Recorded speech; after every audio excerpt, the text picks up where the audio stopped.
Programang ito ay mula sa host at ang kanilang panauhin at di nangangahulugang opinyon ng estasyong ito, Metro Plus AM 1044.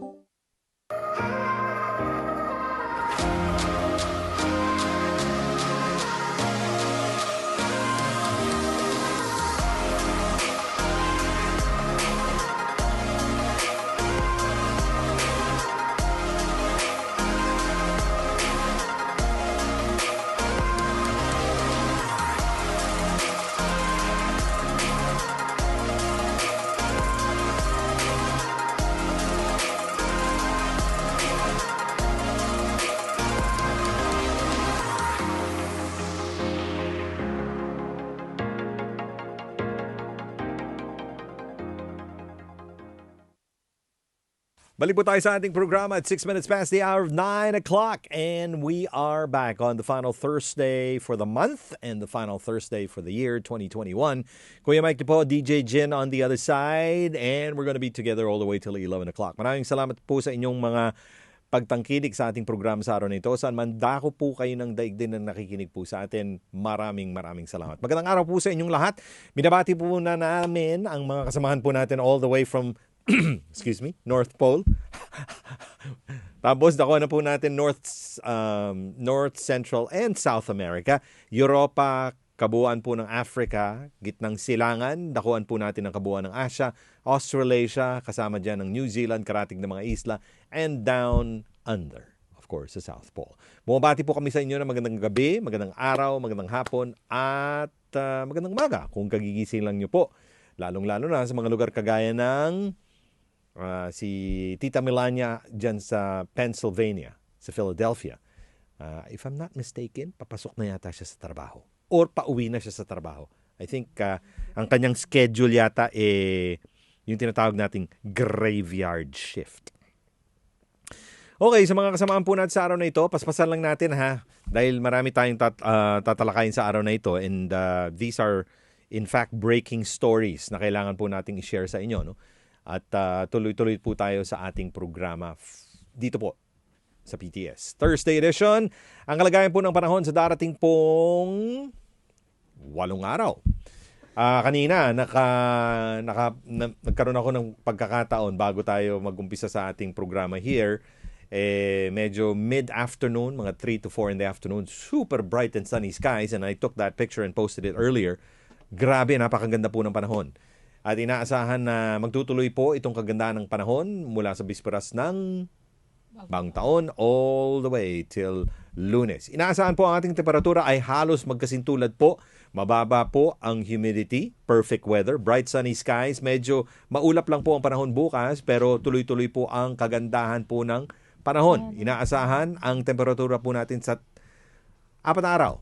Biyernes, Sabado, Linggo at Lunes. Ang Biyernes, kumbaga ang tinapay. Ang Biyernes at Lunes medyo maulap. Pero yung kalagitnaan niyan, bright sunny skies. Inaasahan na ang temperatura po ay nasa pagitan po ng 16 sa umaga at 21 sa bandang kalagitnaan po ng araw. Inaasahan ang ating humidity ay nasa pagitan po ng 50 hanggang 80. 85. Oh, 85. Oh, bukas po 'yon, ano? So, napakaganda po ng pagitan po ng ating humidity at inaasahan na magtutuloy po ito mula po bukas hanggang atres na po ng Enero. What? Grabe, ang bilis, ano? January. Atres na? What? Okay. Anyway, yan po ang kalagayan ng panahon. Sa Lunes po yan. Iurong natin. Pagdating po ng Martes, ganun din po, bahagyang makulimlim po ang panahon. Inaasahan ang temperatura po natin ay nasa 18 hanggang 22 antas sentigrado at ang humidity po natin ay nananatiling mababa, nasa 6 na po hanggang 85%. Inaasahan na may pabugso-bugsong pag-ulan ng Miyerkules. Pabugso-bugso, so depende ho kung nasaan lugar po kayo.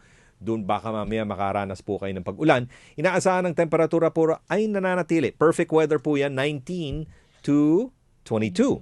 At inaasahan ang humidity po ay nasa pagitan na po ng 70 hanggang 9 na po.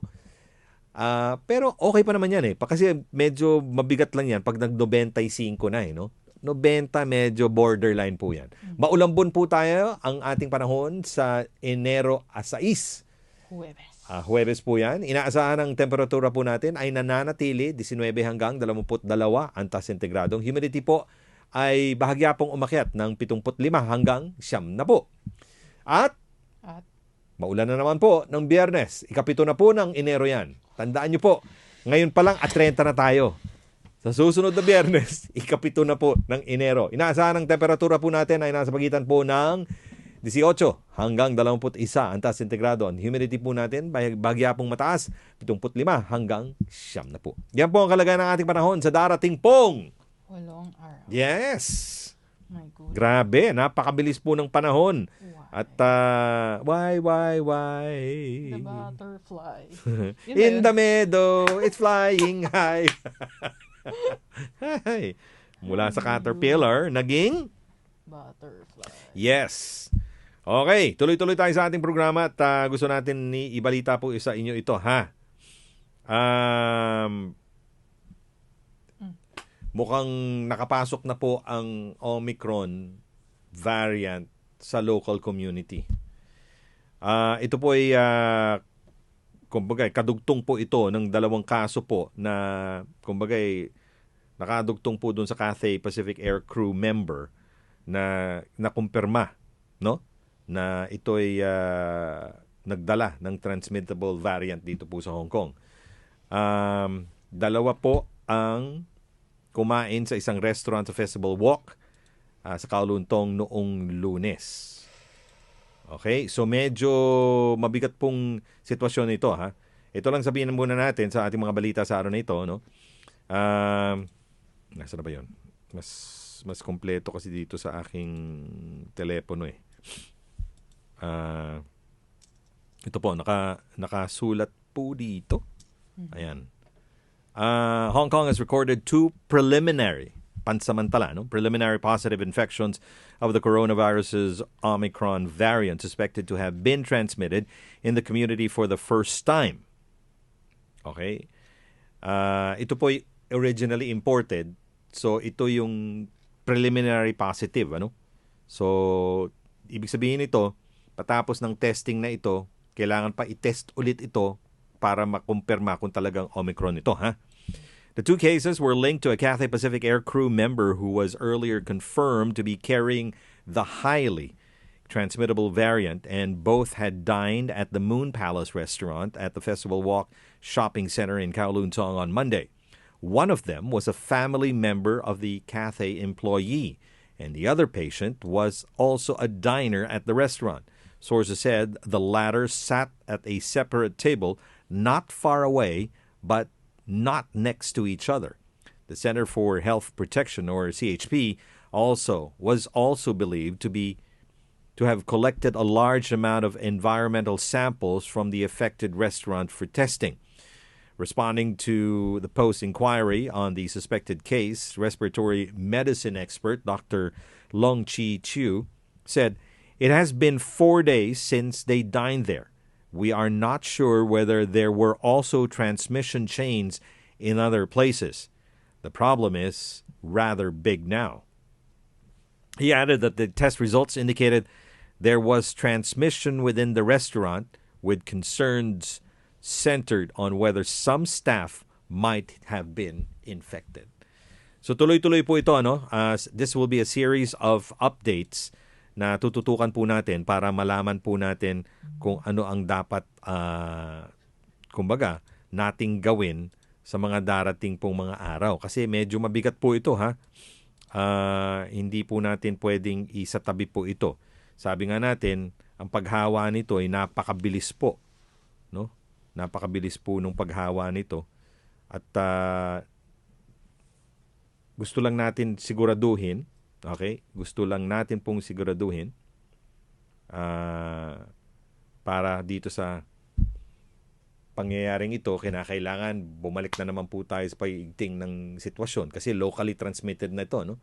So kinakailangan meron tayong mask, kinakailangan naghuhugas po tayo ng kamay, kinakailangan pinapalitan po natin ng mask natin on a regular basis. Kung kayo po ay nasa labas, kinakailangan magdala pa rin kayong extra, di ba? Mm-hmm. At kinakailangan mag-ano po kayo ng alcohol, no? So these are things that needs to be of concern. Ngayon, ito of concern sa mga uuwi po sa atin sa darating pong mga araw. Let me make it clear. This is coming from our source of the Standard. 3 passenger flights banned for 2 weeks as Hong Kong adds 12 imported cases. 3 airlines were ordered to suspend their flights from Helsinki in Finland, Istanbul in Turkey, and Manila in the Philippines. So yung mga magmumula sa Maynila, papasok po dito will be a problem. You better get in touch with your, di ba, airline. Ano yung airline, specific airline? The specific airline is Cebu Pacific from Manila. So kung nandyan po kayo sa Pilipinas na nakabook po kayo and you're ready to be flying into Hong Kong, sorry, hindi pa po pwede yon. Kaya nga sinasabi ko naman, yung mga uuwi from here, di ba, papuntang Pilipinas, you better check with your airline kung lilipad yung eroplano na yan papasok dito without passengers and they will take passengers from here papuntang Pilipinas. Okay? So you better make it clear. Pakiklaro lang po. It's Cebu Pacific. Okay? I make that clear. Ang flight. Ito yung mga flights ha. Yung Finnair from Helsinki is AY101. Okay? Helsinki, Finland. Yung flight TK083 by Turkish Airways from Istanbul. And the flight 5J272 by Cebu Pacific from Manila. So make that clear. Okay? Ang nakalagay dito, they arrived from places including the UK, Italy, Spain, Ukraine, the US, the Philippines, Pakistan, and Thailand. So, yun po yung dapat natin pagtuunan ng pansin. Because I don't know whether they can fly in, take passengers, and bring out. Tayo nakasigurado doon. Kung sasabihin nila kung one way lang siya, papasok lang ng Pilipinas, we never know. Baka sabihin ng eroplano, hindi na kami pupunta dahil wala naman pasahero eh. Di ba? So, please get in touch. So, for people who are supposed to be flying within the next 2 weeks, di ba, to the Philippines, please check with Cebu Pacific dahil sinuspinde yung kanilang pagpasok dito mula sa Pilipinas. And doon naman sa mga taga-Pilipinas, kung may mga kaibigan po kayo, kamag-anak, na ready na po umalis ng Pilipinas, papasok naman dito sa Hong Kong, well, yun na yun. Suspendido na po yun. Ano? So, panibago na naman pong delay yan dyan sa mga kababayan po natin sa Pilipinas. Lalong-lalo na kung kayo nakabase na po sa Maynila. Di ba? Kung bagay, nasa Maynila na kayo, ewan ko kung saan kayo nakatira, within that period of 2 weeks, nakatenga na naman po kayo. So kung kayo nasa boarding house, magbabayad na naman po kayo sa boarding house. Di ba? Para lang siguraduhin na, naku, talaga naman. Napakabigat na sitwasyon po ito. Ito yung mga tinatawag nating untowards na sitwasyon. Wala ho tayong control sa mga ganito, kaya kinakailangan maging patient po tayo. We have to have more patience, more understanding sa mga sitwasyon na ganito. Please lang ha, pakiano mo lang po ito. Tapos, ano pa ba yung kailangan natin tutukan sa araw na ito? Yun na muna yung para doon sa mga papunta dito. Okay? Nasaan na ba yung isa ko? So, yun yung first batch, no? Ng news natin dito.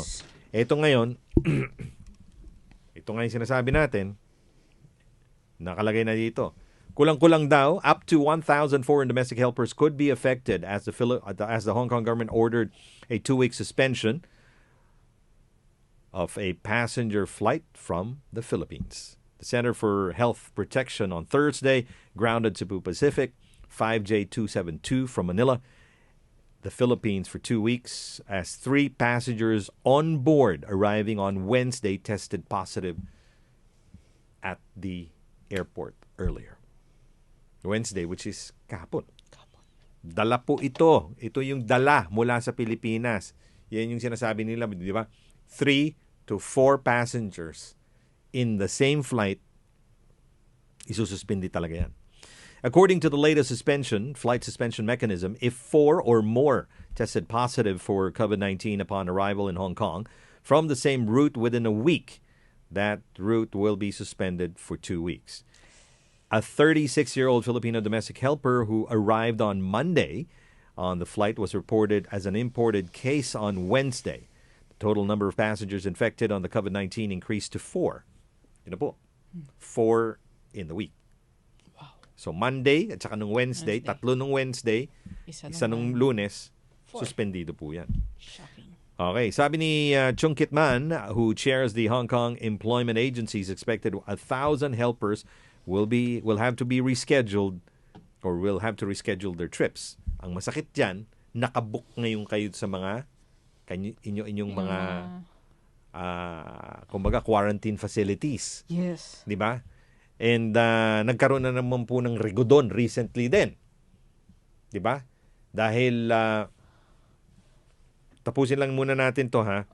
So reschedule their trips. The chairman for the Hong Kong Union Employees Agency, Thomas Chan, said that there are currently only 3 airlines that operate passenger flights between Hong Kong and the Philippines. With the suspension of Cebu Pacific flights, ticket prices of the other 2 airlines will definitely rise.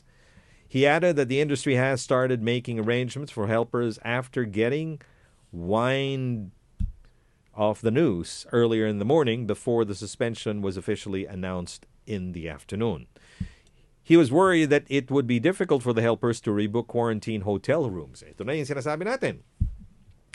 It is more troublesome to reserve quarantine hotel rooms than finding plane tickets. The hotels may not be able to rearrange rooms for the helpers immediately.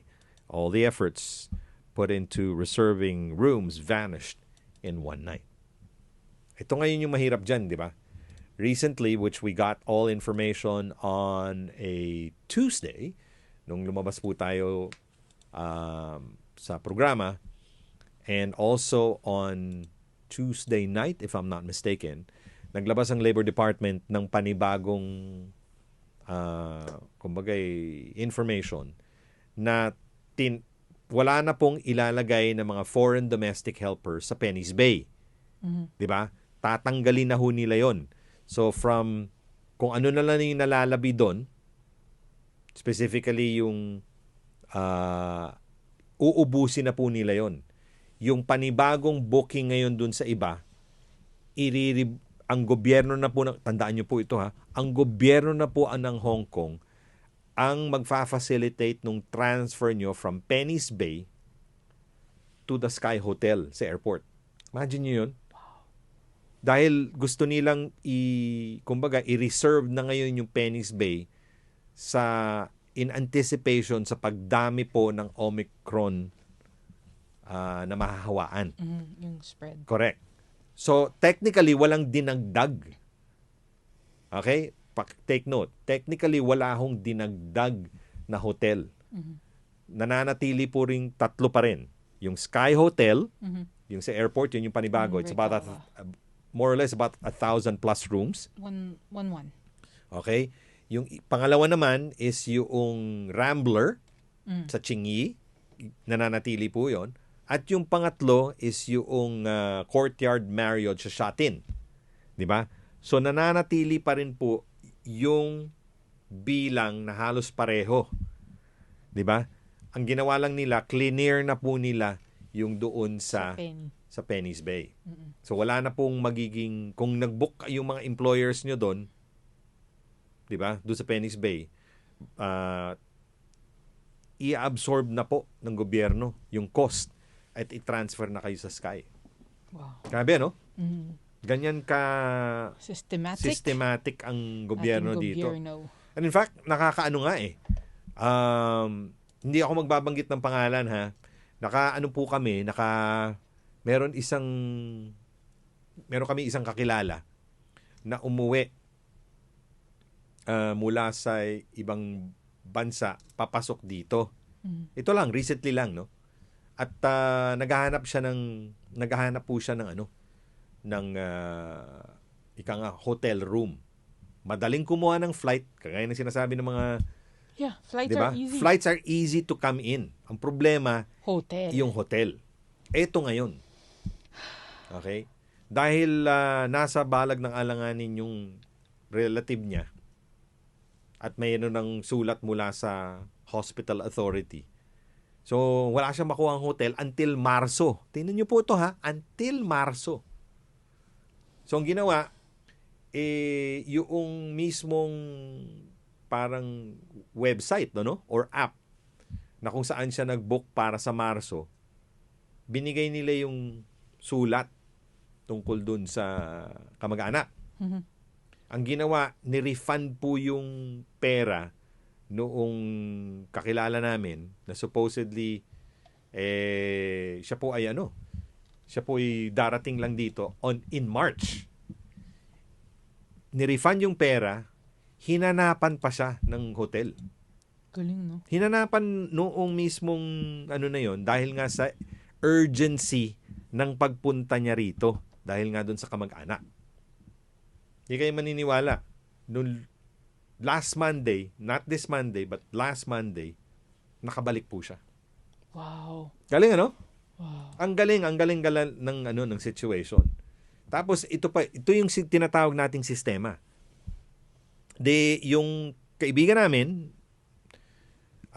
dahil sa hangad niyang makita yung kanyang kamag-anak sa ospital, Mhm. tumawag ngayon siya sa Department of Health dito sa Hong Kong. Nag-inquire siya, pinakita niya pa yung kanyang sulat, di ba? Kung bibigyan siya ng pagkakataon kasi wala pa nga siyang 21 days, di ba? Ang sinabi sa kanya, inasikaso, 2 hours after, tumawag sa kanya Yung Department of hospital. Health. Oh, DOH. DOH ang tumawag. Wow. At chinek ng DOH kung saang ospital yung supposedly kamag-anak niya. Ha? At inalam ang kalagayan ng kamag-anak, yung kondisyon. Ang galing. 'Di ba? Binalikan siya, sabi niya ganun. Okay naman yung kamag-anak mo. So wag ka mag-alala. Hindi namin ikaw pwedeng palabasin diyan sa quarantine. Sa quarantine at the moment. kasi kailangan sundin mo yung quarantine na protocol. Pero sinabi nung hospital o sinabi ng DOH, sinabi niya, in the interim yun muna ikaw, diyan ka muna. Kung sakaling mag-deteriorate yung sitwasyon nung nanay or nung kamag-anak, di ka maniniwala. Papayagan yung kaibigan namin na pumunta Diretso sa hospital. Galing. So may mga extreme cases po na nangyayari na pinapayag case-to-case basis po na pinapayagan, no? In fact, yun po ang dapat na mangyari. Meron na ho silang added protocol sakaling may mangyaring kinakailangan na maging flexible po sila.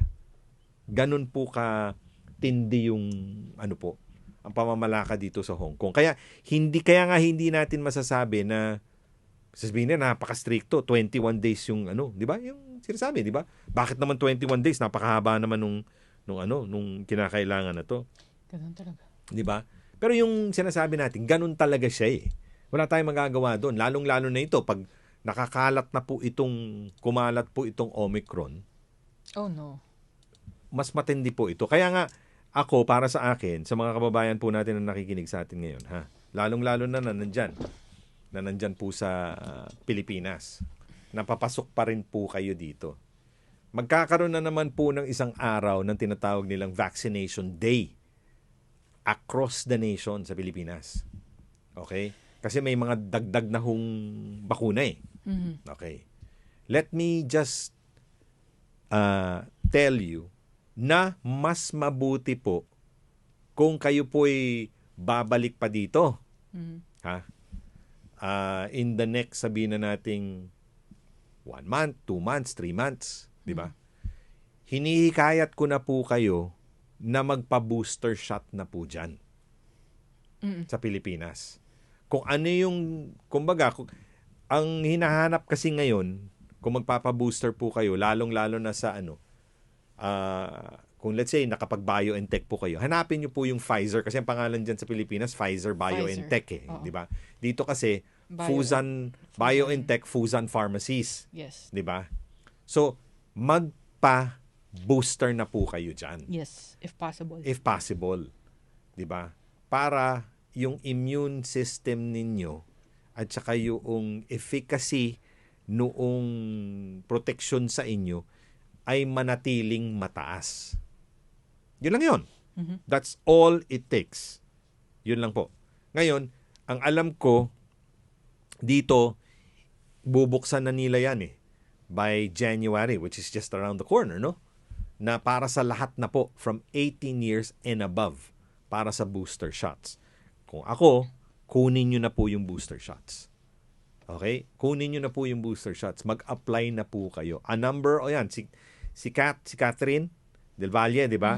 Nakakuha na siya. Oh, yeah. Nakakuha na siya ng booster shot niya. And a number of our friends have taken the booster shots. In fact, yung kapatid ko sa New York, nakuha niya na yung booster shot niya. Kayo pwede na rin, di ba? Hindi. Kasi ang daming tinatanong Yung karamihan ng ating mga kasama, sometimes, yung iba, nagwo-walk-in na lang sila. Pero if you actually base it on the web, may mga questions. May comorbidity ka ba? Ikaw ba'y frontliner? Eh, di ba sa mga kababayan kasi natin, madaling sabihin sa frontliner sila kung may mga inaalagaan sila. May inaalagaan silang bata, inaalagaan ng matanda, di ba? So, kinakailangan magpa-bakuna na po sila.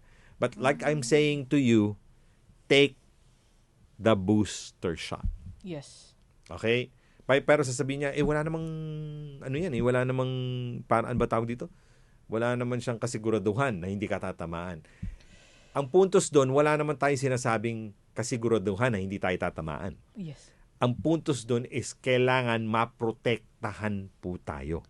In fact, let me just give you this example.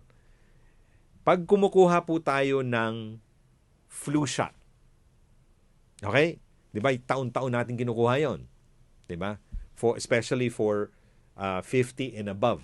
Or sometimes kung ikaw ay mahina ang resistensya mo, mahina ang baga mo, madali kang kapitan ng mga ganitong, kumbaga, ng lagnat, di ba? Ubo. Nagpapakuha ka ng flu shot. Correct? Hindi lahat ng nire-release na flu shot ay ugma doon sa variant na existing sa flu season. And in fact, ang flu shots are between 50 to 65%. Lahat po yan. Even way before its time, nung nag-umpisa na po itong mga flu shots na to, ang efficacy niya is between 50 to 65%. So, mas mababa pa rin siya. Pero sinasabi nga natin, yung flu mismo na yon, depende yon kung ano yung pumatak sa atin on that particular time. It could be different here and it could be different in the Philippines. Yeah. Tapos kung ano yung ibibigay sa atin na vial on that specific na pag nagkatugma yan, perfect. Kung hindi, may tsansa na mahawaan ka pa rin. Pero yung tsansa na mahawaan ka, at least mababa. Mababa yung tsansa mo. At yung effect nun sa'yo is not as strong kesa dun sa hindi ka nagpa-flu shot. Ganun yun. Okay? Now, ganun din po yun dito sa tinatawag nating booster shot. No? May mga sinasabi nga nila na merong iba nahahawaan pa rin. So, depende rin yun saan. Hindi depende lang yun doon sa COVID shot o yung booster. Depende rin yun sa inyong pangangatawan. Tandaan niyo po yun, di ba? Kasi kung mahina yung inyong resistensya, mahina yung inyong pangangatawan, kahit na saksakan po kayo nun, may chance na mahahawaan po kayo. But the protection is there para hindi po lumala yung sitwasyon. Kasi kadalasan po yung tinatamaan ngayon itong Omicron variant, ang lumalala lang yung hindi nagpabakuna. Kadalasan yung mga, let's say, hindi sila nakapagpa-booster pero tinamaan sila. kadalasan po, mild po ang simptomas. In fact, yung iba, asymptomatic nga. Walang ano tawag dito? Walang simptomas talaga. Parang wala lang. Maglalakad sila sa kalye, wala. As in, wala. Okay? But, it's better, sabi nga natin, di ba? Mas mabuti na tayong maprotektahan ngayon kaysa yung sumama yung loob natin na tinamaan tayo tapos Sayang sana. sana. Di ba? Magbabal. Dapat exactly. Nagsisisi kayo. Yes. Di ba? So, yun yung sinasabi namin. In fact, yung kapatid ko kaya pala walang imik sa akin itong nakaraang 3 araw. Kasi kumuha siya ng booster shot niya. So, Nilagnat siya. Tumaas yung... Isang araw lang naman. Di ba? Nanghina. Tumaas talaga yung temperatura niya. Nag-38.8 siya sa fever. So, mataas talaga siya. Sisigaw yung para talagang temperature, yung feeling niya parang... Lagnat. Oo, tsaka lethargic yung pakiramdam mo na gusto mo lang matulog. Well, I spoke to her or we chatted about, when was that? Wednesday? Kahapon. We chatted Wednesday. Sabi niya, okay na daw siya. Di ba? Hindi siya uminom ng Panadol. Kumbaga, hindi niya in-anticipate na gano'n ang mangyayari. Kumpara niya doon sa kanyang asawa. Yung asawa niya... kasi sinabay, di ba? Yung asawa niya kasi sinabay Flu? Yung flu at saka booster. yung booster at the same time. Naging fish tuloy siya. Oo. Scaly. Naging scaly po siya. Nagkaroon siya ng kaliskis. Medyo tinamaan din yung kanyang pangangatawan pero hindi kasing lala nung kapatid ko. That's it. That's the only thing I can say. Again, depende pa rin yun sa physiology nyo. Oo, kaya wag kayong mangamba. Yes. Uy, may nagtatanong dito nga pala. Ang sabi niya, mali yung ginawa ko. Yan. Ang tanong niya dito, kailan daw siya pwedeng magpa-booster? Kasi nung December 19 lang niya nakuha You yung have to second take the dose. booster 6 months after your last dosage. 180 days. At So, least. kung lalabas niya, 19, so i-count mo na lang na 6 months. So, January 19, 1 month na yun, di ba? February, March, April, May, June. Mga June pa. Oo. Okay? So, ang suggestion ko po sa inyo, wag na tayong magdalawang isip pa. Because this thing is not, sabi nga natin, di ba? We were hoping na wala na tayo nitong, they were saying that December magbubukas na yung China. Hindi pa. Up until now. They were saying na by February, March, magluluwag na. Hindi pa. But at the rate we're going right now, no, touchwood na lang muna tayo. And in fact, naka-ready na po ang government ng Hong Kong. There's several beds now. Kung kayo, nakapunta na po kayo ng Asia World Expo, di ba? Yung sa airport, di ba? Yung isang hall doon, nakaposisyon na po lahat. Kumbaga, pinatay na yun eh. Di ba? Sinara na yung lugar na yun eh. So they've already reactivated that again. Shucks. Yung area na yun. They've already reactivated yun sa expo. And I think that's where they're going to put all the asymptomatics. Kasi common, yun eh. Walang baral yun eh. Walang walls yun. Yeah. May mga deep partitions lang siya pero hindi high cortina. partitions. Hindi open space talaga siya. Walang kurtina siya. Shucks. 'Di ba?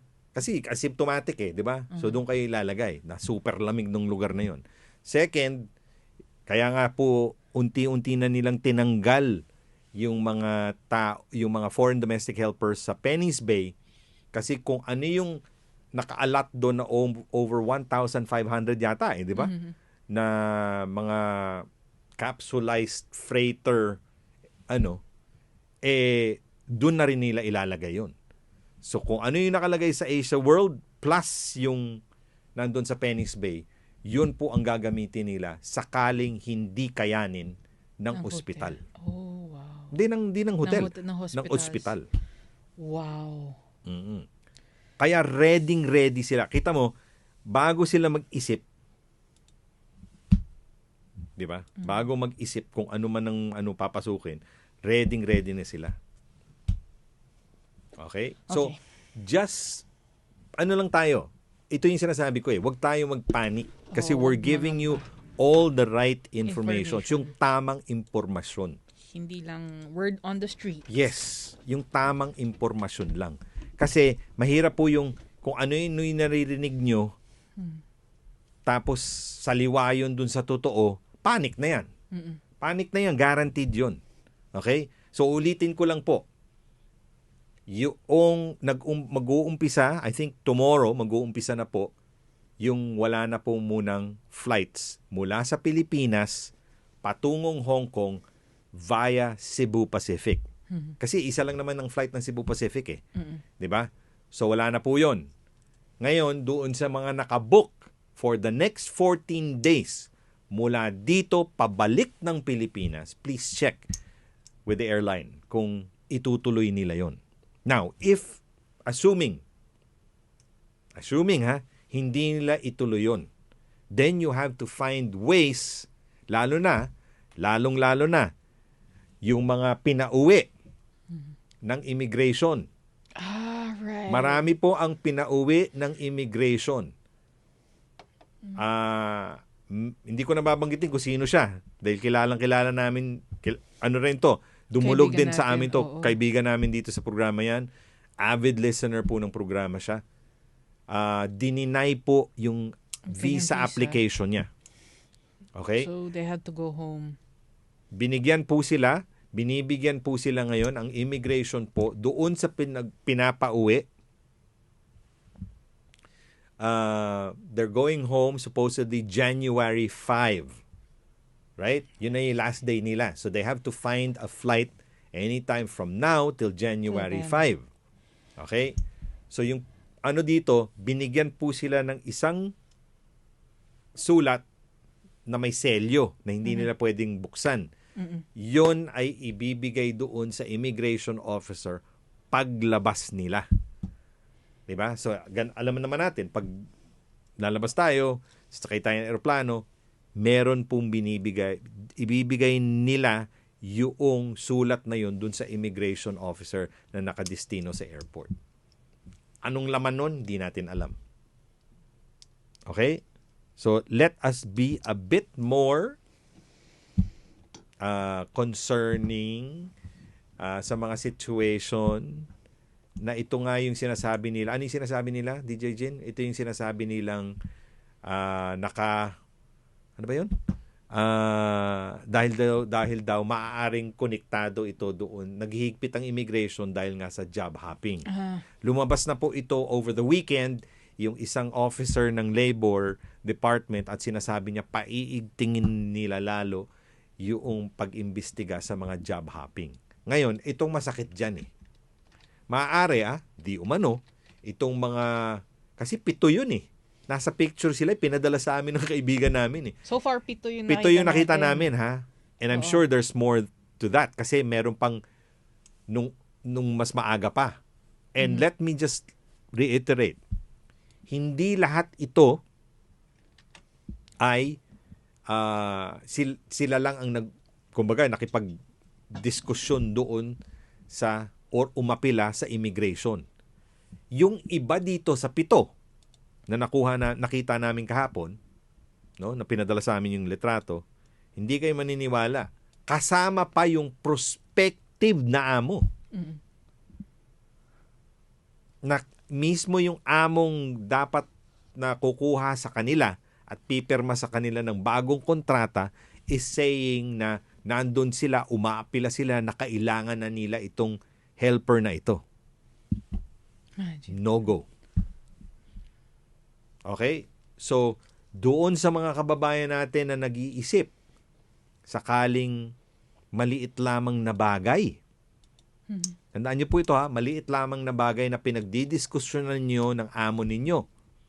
May mga iba dyan, pagbayad lamang noong visa. Pinagdiskusyonan, nagdesisyon yung amo na wag nang ituloy. Huminahon po kayo. Oo, kailangan mag-isip ho kayo ng ilang beses bago ho kayo either i-terminate niyo yung kontrata ninyo or hindi ituloy yung submission ng visa. Kasi marami sa inyong nagtatanong Yan, saksi si DJ Jin yan. Yes. Nababasa ko po ang inyong mga messages. Yung mga messages na sinasabi, sa palagay nyo ba, bibigyan ako ng visa ng immigration sa ganitong sitwasyon ko. Alam niyo hindi ako makakasalita dyan, hindi ako makapagbibigay sa inyo ng oo o hindi. Dahil case-to-case basis yun. Kung sino yung tumapat sa inyong immigration officer, true. Desisyon niya po yun. Kasi yung decision niya is with support na ang director mismo or commissioner ng immigration. Kaya mahirap pong sabihin na pwede kang bigyan. Ha? Ito, sabi na. Ano sabi ni Tita Alpha? Natatawa na naman ako kay Tita Alpha. Nakasulat doon, stay safe and healthy always. Have a safe flight. Regards to your family. Tita Alpha talaga. Ano ka na? Best wishes pala yun. Bibindisyonan na kita. Ikaw na yung sabi mo kasi gusto mo maging full-fledged marites. Ayan. Di ba? So, kinakailangan magtiis po kayo. Magtiis talaga muna. Yes. Okay? Huwag muna tayong mag-insist. Sa gusto natin. Oo, napakahirap po talaga. Kung konting kung konting problema lang. Ito nga yung iba Meron talaga silang substantive reason. For them to stay, pero hindi. Oo, hindi. Tsaka for them to terminate their contract dun sa kanilang mga amo. Dahil talaga lumalabag yung amo sa sa ordinansya ng pag-iempleyo ng foreign domestic helper. Hindi pa rin pinapayagan. Oo. Kaya, alam mo, ito nga yung nasabi natin di ba? It's not meant to be, Kung guys. ano yung sakit ng kalengkingan, nagbabayad ang buong katawan. So, yung mga pasensya na ho kayo, pasintabi, bato-bato sa langit, tamaan mo magagalit, yung mga hinayupak na nag-take advantage nung, yung sinasabi nga nating job hopping, sino nagbabayad ngayon? Yung mga walang kamuang-muang, inosenteng gusto magtrabaho, i-extend yung kanilang employment dito. Ngayon, babalik sila ng Pilipinas. Tapos ngayon na nangyayari ito, yung sinasabi nga ng agency na 1,000 ang nag-aantay doon maaaberya. Nang dahil dito sa suspension na naman ng Cebu Pacific, ay naku, imagine mo yung backlog niyan. Grabe po. Anyway, magbe-break muna kami. Babalikan namin kayo. Don't go away. Metro Plus, Hong Kong's weather. It will be mainly fine. The minimum temperature tomorrow morning will be about 17 degrees in the urban areas and a few degrees lower in the new territories. Dry during the day with a maximum temperature of around 21 degrees. Moderate to fresh east to northeasterly winds, occasionally strong offshore tomorrow night. Relative humidity stands at 80%. For the outlook, fine and dry with cool mornings on New Year's Day and the following couple of days. Cloudier with 1 or 2 rain patches in the middle and latter parts of next week. And that's the weather from your radio, Plus 1044. As the risk of severe disease and death from COVID-19 increases with age, vaccines are highly recommended for the elderly. Common side effects are usually mild and temporary. Experts advise that those who have had flu shots before can safely receive COVID-19 vaccines. Even if you have a disease, you should get vaccinated as long as your condition is stable. Just staying home doesn't mean you're free from the risk of infection. Protect yourself. Get vaccinated early. Para sa inyong kuro-kuro, opinyon at katanungan, tawag lang sa 1-834-100. 1-834-100. Pwede ring i-text, WhatsApp or Viber sa 6641-8811. 6641-8811. O di kaya pwede rin sa aming messenger, PTSHK. That's PTSHK. Isama na rin nyo ang aming email, ptshk1044@gmail.com. ptshk1044@gmail.com. Siya nga pala, check nyo na rin ang aming Facebook community page, facebook.com/PinoyTayoSanman. Medyo itabi muna natin yung ating pag-birthday we'll do the birthday celebration mamaya. Our greetings doon sa second. Makasama natin si Tito Arman. Yung pinaka-importante dito sa sinasabi natin, sometimes nakakaano yun nakakabahala po yun. Kasi when you go home and you're not aware on how long the processing is, tapos may delay pa ng mga ganito. Di ba? Yung delay pa nung pagpasok dito ulit. Di ba sabihin na natin 1,000 na naman ma-delay ito. Kung hindi sila makapasok in the next 2 weeks, that means maaaring makapasok na sila, end of January na. Di ba? Or early February. So pag ganun na mangyayari, edi yung mga uuwi at mag-aantay doon, aberyan na naman yun. Hindi mo naman pwedeng sabihin, okay, lakihan natin yung eroplano. There's only one flight technically. One flight going, one flight going back to the Philippines, di ba? Going to Hong Kong and going back to the Philippines. Isa lang flight eh. There's 3 airlines, but there's, kumbaga, yung load na yon, kung tutuusin, sabihin na natin, on average, yung mga eroplano carries around 300. Di ba? 300 people. Doon sa 3 flights na yun papunta dito. Di 900 pa lang yun. Yung naaberyang 1,000 na yun, di ba?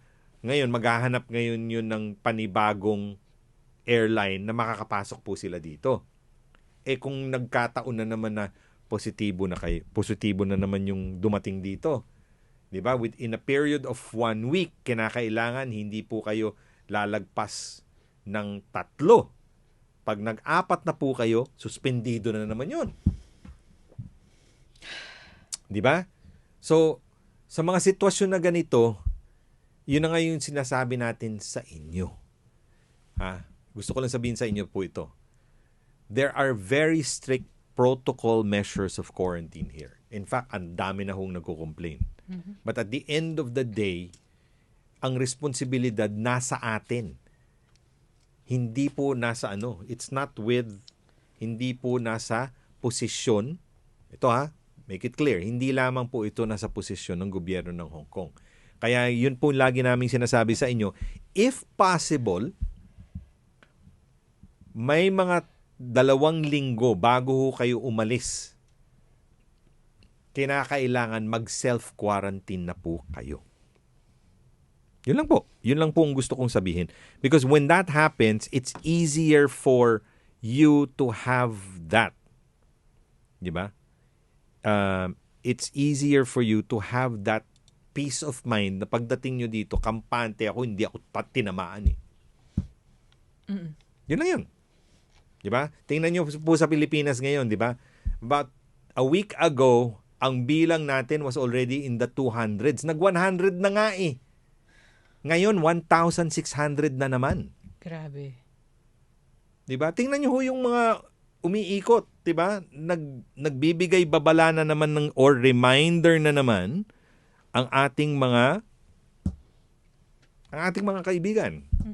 Yung mga doktor, nurses, keep safe, social distancing. Pag tumaas na naman yan, kawawa na naman tayo. Sasabihin na naman, hindi na naman po kayo makakapasok dito dahil ganito po yung nangyayari. Okay? So you just have to, kailangan nyo lang pong, yan. Ito. May nag-text na sa atin dito. Share ko lang to ha. Sabi niya dito, Kuya Mike, babalik po ako, willing po ang amo ko na mag-antay po sa akin. Flight ko po January 5th ng umaga, Cebu Pacific.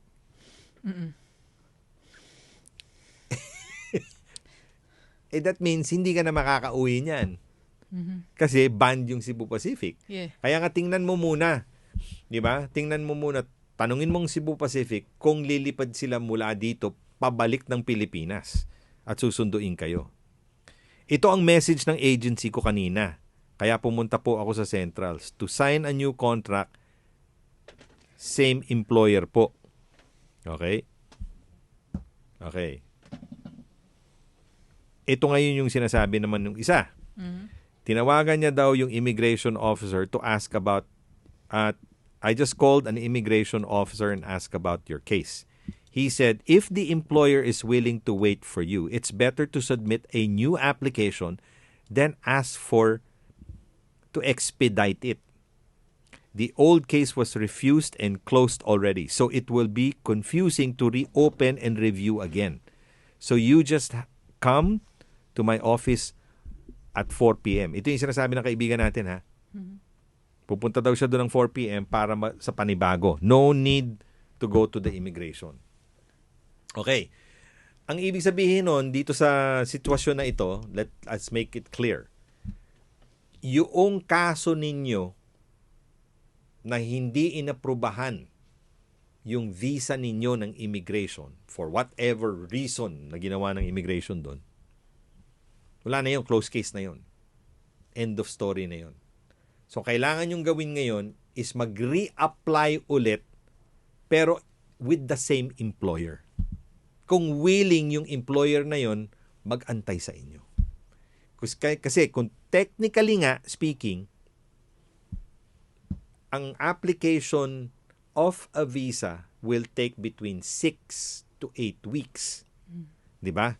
So kung nandito kayo, gumagastos din kayo, araw-araw sa boarding house, may malaking gastos din yun. Kasi hindi naman kayo pwedeng pumunta sa, di ba? Hindi naman po kayo pwedeng pumunta dun sa panibago nyong amo dahil bawal ho yun. Mm-hmm. Lalo-lalo na ngayon, napaka meticuloso po ng immigration. Makadinig lang sila ng medyo hindi maganda, puntahan kayo doon, nagkataon nandun ka. Pero wala ka pang visa. Wala ka pang visa. Oo. Diba? Wala kang karapatan na magtrabaho sa kanila. Oo. So, mabigat na usapin yun. So, kinakailangan talaga na maging listo po kayo. So, in a way, baka blessing in disguise din ito. Umuwi muna kayo. Oo.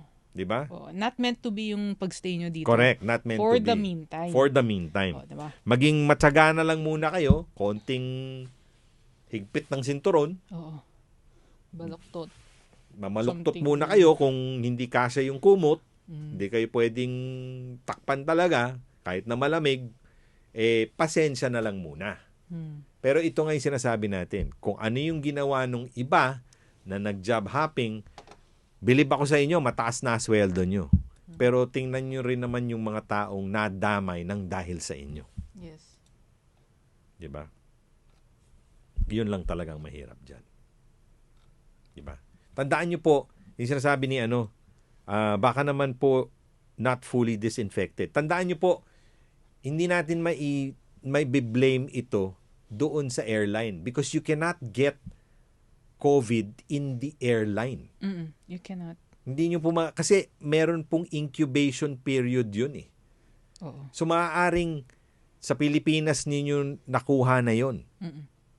Na pagdating nyo dito kayo nag-test na positive. So that means it could have been 4 days before to 5 days before, positive na kayo nun. It was inside Tapos already. hindi pa siya lumabas noong test nyo 72 hours bago kayo lumipad. Lumabas lang siya nung time na dumating kayo rito. Mahilig kasi tayo sa despedida. Yun. Wala na munang despedida. Mas nakakamura na nga kayo pag walang despedida eh. Diba? Nakakatipid na kayo eh. Oo, kasi walang pakain eh.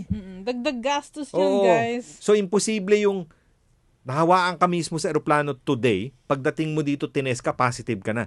Hindi pa pwede sa aeroplano po yun. Diba? Tapos, yung iba, natitest sila 3 to 4 days after. Pwede pa rin ho yun kasi meron hong incubation period. Oo. So, hindi po natin may iaalis po yun. Ipako daw sa cruise. Wag naman. Ay, naku. Hindi, pero in fairness po talaga, pag kayo'y nasa Pilipinas na, minimum po yun. 2 linggo ho kayong 2 linggo kayo at minimum. Wag na ho kayong lumabas at kung hindi nakatira sa bahay ninyo, Nako, pauwiin nyo. Pauwiin nyo na po. Bigyan nyo ng, sabihin mo sa kanila, gumasos ako ng pamasahe, pinilit ba kitang pumunta dito sa bahay? Hindi. Wala namang kaming Ay, nako. Diba? Anyway, we're gonna take a break. Babalikan po namin kayo and makakasama po natin Arman Benco on the second hour. Tingnan natin at pakakantahin natin si Arman ng happy birthday para doon sa mga birthday celebrants. Okay? Klaro po yan. Medyo kailangan lang talagang tugunan ng pansin, tutukan po ito, no? Lalong-lalo na doon sa mga, sabi nga nila, preliminary stage pa lang yung Omicron. Sana naman hindi magkatotoo. Okay? We're gonna take a break. Babalikan po namin kayo. Don't go away.